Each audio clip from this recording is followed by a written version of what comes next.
bagaimana mau maju kita punya lembaga pendidikan apa segala macam kalau kita tidak mau berkorban, paling tidak waktu kita, kemudian diri kita dan harta kita. Teman-teman yang sudah dari Antang ini jauh-jauh sudah berkorban dengan hartanya, termasuk karena bayar ongkos ke sini ya. Apalagi teman-teman tim dari Kafah Center ya, sudah berkorban bahkan segala-galanya ya, menyiapkan kita makan, apa konsumsi dan sebagainya ya. Peralatan-peralatan di sini semua dipakai, ini adalah bukan gratis semuanya ya, butuh pengorbanan sehingga bisa dihadirkan. Oleh sebab itu teman-teman sekalian, kita berharap ya, kita terus berdoa semoga apa yang kita korbankan ini Allah balas ya, Allah lipat gandakan pahalanya ya, Allah ganti ya rasa capek kita, letih kita ini Allah ganti dengan kebaikan-kebaikan setelah. Amin. Ya. Di salah satu ciri orang-orang yang senantiasa Allah jadikan dia orang yang baik adalah setelah dia melakukan kebaikan, Allah libatkan dia dengan kebaikan selanjutnya.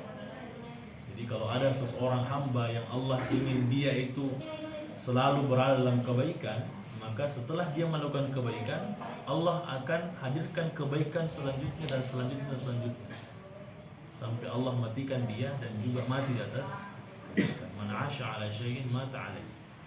Barang siapa yang hidup di atas sesuatu, maka Allah akan mematikan dia, mewafatkan dia di atas sesuatu tersebut.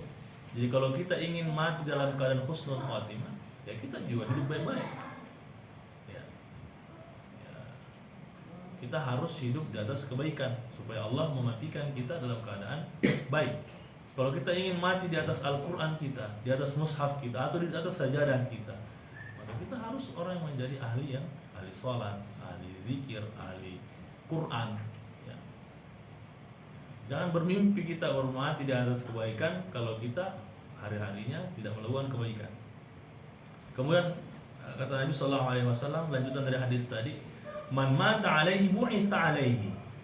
Kemudian barang siapa yang mati di atas sesuatu itu, Allah akan bangkitkan juga nanti di hari kemudian dalam keadaan itu juga. Ya. Kalau misalnya dia seorang ahli Quran, maka dia akan bangkit bersama dengan Al-Qurannya juga dia. Dan Al-Qurannya nanti datang di hari kemudian bersama dia dan bersaksi di hadapan Allah Subhanahu wa Ta'ala dan menjadi syafaat. Yang dalam hadis dikatakan ya, syafaati rajulin, surah Al-Mulk ya, syafaati rajulin hatta ghufiralah. Jadi surah Al-Mulk itu salah satu surah yang dalam hadis dikatakan akan datang di hari kemudian memberikan syafaat bagi seseorang sampai betul-betul itu orang diampuni dosa saya.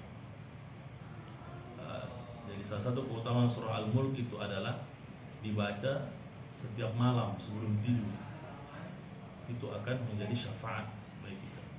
Tapi secara umum isi Al-Quran itu akan memberikan syafaat ya. Dan masih banyak keutamaan-keutamaan yang lain teman-teman sekalian ya.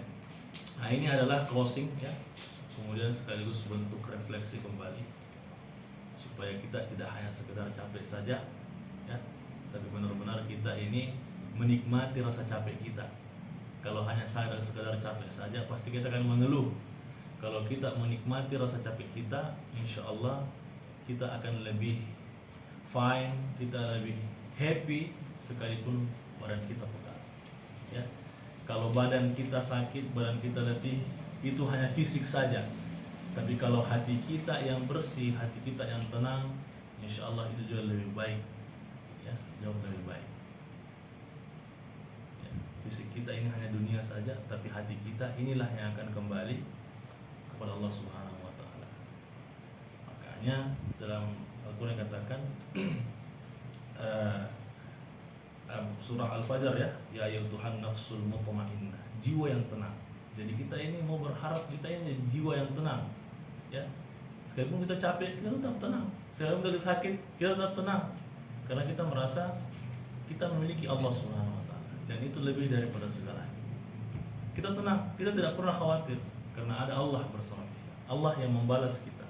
Allah yang dapat melipat gandakan semua pahala kita. Allah yang kita selalu berharap kepadanya. Makanya kita tidak pernah merasa berkeluh kesah. Kita tetap tenang sampai saat ketika Allah memanggil kita, ya ayatuhan nafsul mutmainnah irji'i, pulanglah ila rabbika radiyatan mardiyah, kepada Tuhanmu dengan ridha, radiyatan mardiyah, dengan ridha dan diridhai. Ini orang yang memiliki hati yang tenang, tidak pernah gusar. Sudah capek tapi gusar juga, ya tidak ada manfaat.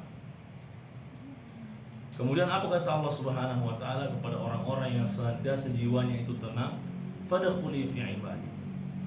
Masuklah ke dalam golongan hamba-hambanya Allah Subhanahu wa taala yang telah Allah janjikan surga. Fadkhuli jannati. Masuklah ke dalam surga kata Allah Subhanahu wa taala, dan tentunya ini hanya untuk orang-orang yang selalu merasa tenang hatinya karena Allah Subhanahu wa taala yang akan melipat gandakan segala bentuk pahala dan